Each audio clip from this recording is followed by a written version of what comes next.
Today we have the Lord's Prayer for our reflection, also called the Disciples' Prayer.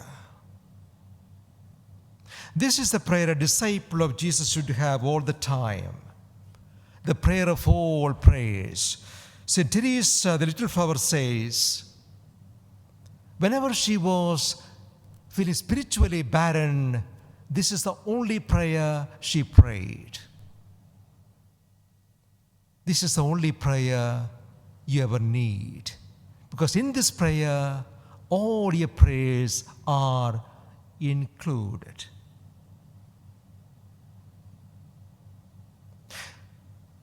Note a few things.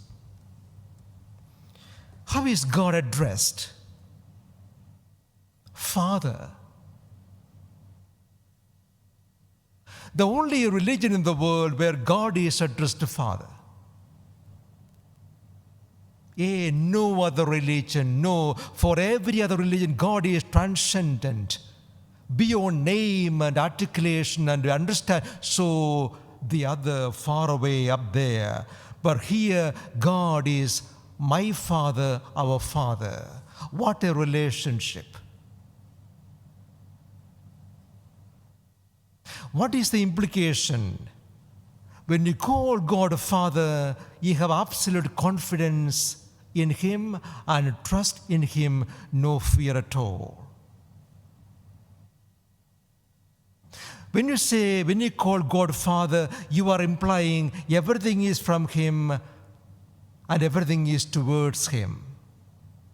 The source of everything, my life, my peace, my joy, the purpose of my life, everything is from Him, and all my happiness and joy, fulfillment in Him alone. He means everything to me.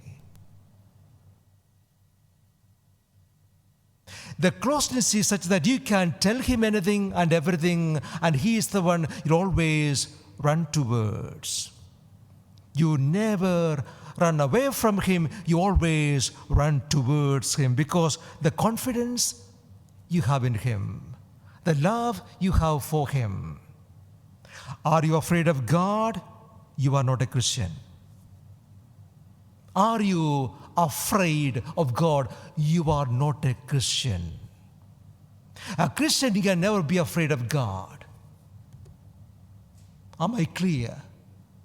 If you come to Mass because of fear of God, if you have a sense of obligation because of obligation you go to Mass on Sundays, you are not a Christian. A Christian will have no fear of God because in Jesus, God has been revealed. You trust in Him, you love Him, you have no fear. With love, there's no fear. Absolute confidence and fullness of joy. And fullness of joy in every prayer you say. To put in a different way, do you pray joyfully? Do you come to Mass with great joy and peace? Do you go home after the Mass with great joy and peace? After every prayer, do you feel joyful and full of confidence and peace? Then you are a Christian. Otherwise, you are a pagan. God is far away, afraid of Him, and you run away from Him. You try to avoid sins. You don't have faith in God. You have a faith in some kind of pagan dictator God who is cruel, who is out to punish you, catch you doing the wrong. You don't have a Christian faith. Christian faith means you have absolute love for God. Complete confidence in Him. You love Him, you always run towards Him. God is our Father who loves you more than you ever understand.